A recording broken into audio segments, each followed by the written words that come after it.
Bueno, vamos a comenzar entonces con nuestro tema del día.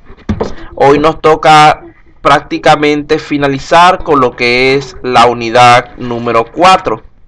Vamos a hablar del tema 4.4, que es el cierre del proyecto.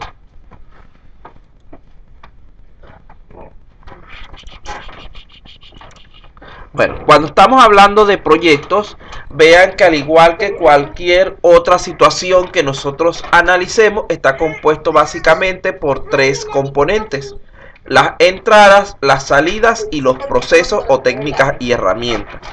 En primer lugar, nuestras entradas del proyecto sería nuestro plan de gestión, el documento de contrato o acta de constitución del proyecto, los activos de los procesos de la organización, es decir, las diferentes informaciones que recibimos de la empresa, el informe sobre el rendimiento del trabajo, es decir, lo que vamos a utilizar para nuestro seguimiento, y los diferentes productos que nos va a brindar el cliente. Es decir, podríamos decir que aquí incluimos los entregables.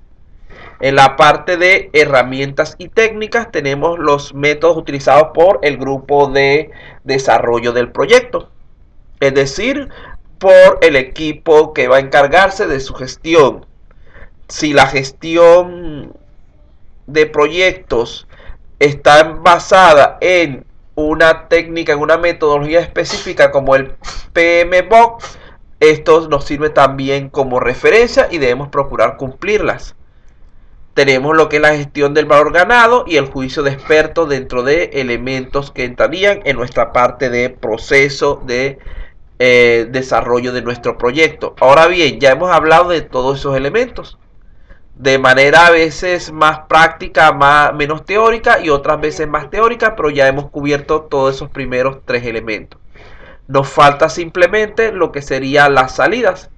Ahí incluimos el procedimiento de cierre administrativo, el de cierre del contrato, lo que sería la entrega del producto o servicio final y los activos del proceso de organización, es decir, actualizar nuestros diversos documentos, poniendo también la empresa a trabajar con ese sistema.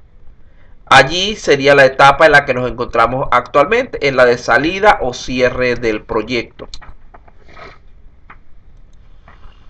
Formalmente, el cierre del proyecto es entonces la última de las fases que componen el proceso de gestión del mismo, y aplica tanto al proyecto en su conjunto como a cada una de las fases de su ciclo de vida. Es decir, nosotros podemos aplicar estos elementos de cierre del proyecto para hacer cierre de fase, para hacer cierre de actividades o para hacer el cierre completo del proyecto.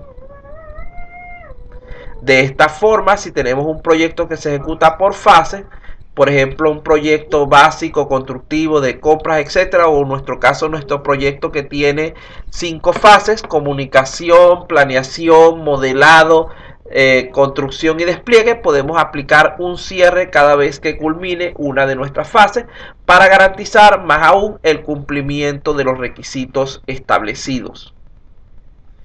Ese cierre debe incluir un proceso de aceptación de parte del usuario, ajustándose a ciertas características concretas que fueron predefinidas.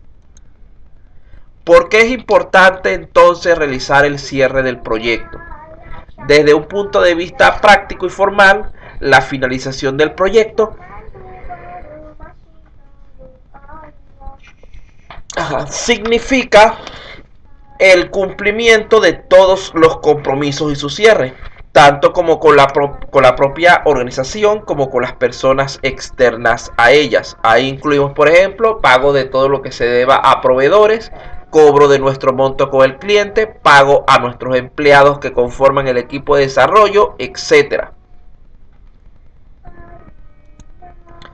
Este proceso incluye finalizar todas las actividades completadas a lo largo de todos los grupos de proceso del proyecto que hemos establecido, para cerrar formalmente el proyecto o la fase específica que estemos procurando concluir, y transferir así este proceso a una etapa de completado o cancelado según corresponda, porque recuerden que no todos los procesos son completados.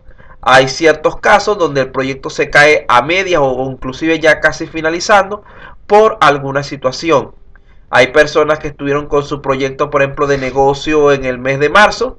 Ellos pensaban abrir su negocio en el mes de abril y resulta ser que con la pandemia del COVID les resultó imposible abrirlo. Y ya con lo largo que parece que es un restaurante, por decir algo, ya habiendo mantenido cerrado ese espacio durante un periodo de abril, mayo, junio, julio, agosto, prácticamente de 5 meses, le generó una pérdida enorme que hizo que el proyecto se cancelara. Porque recuerden que si el local, por ejemplo, es alquilado, él para poder mantenerlo tiene que seguir pagando su alquiler, porque aquí los dueños no perdonan en cuanto a eso. Si quiere que los servicios se mantengan activos, debe pagar sus mensualidades a las diferentes empresas prestatarias de servicios. Inclusive hasta puede ser necesario tener que pagar ciertos impuestos a las municipalidades, etcétera. Si, por ejemplo, necesita mantener un personal haciendo ciertas funciones o mantenerlo presente, tiene que también cancelar ciertos costos.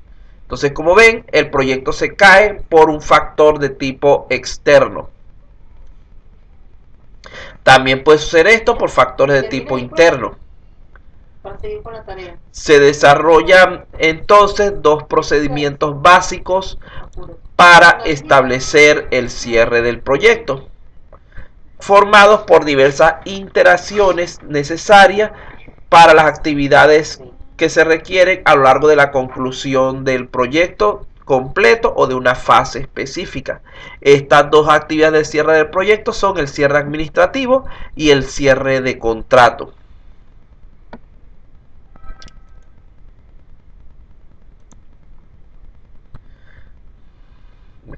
Cuando hablamos de cierre administrativo,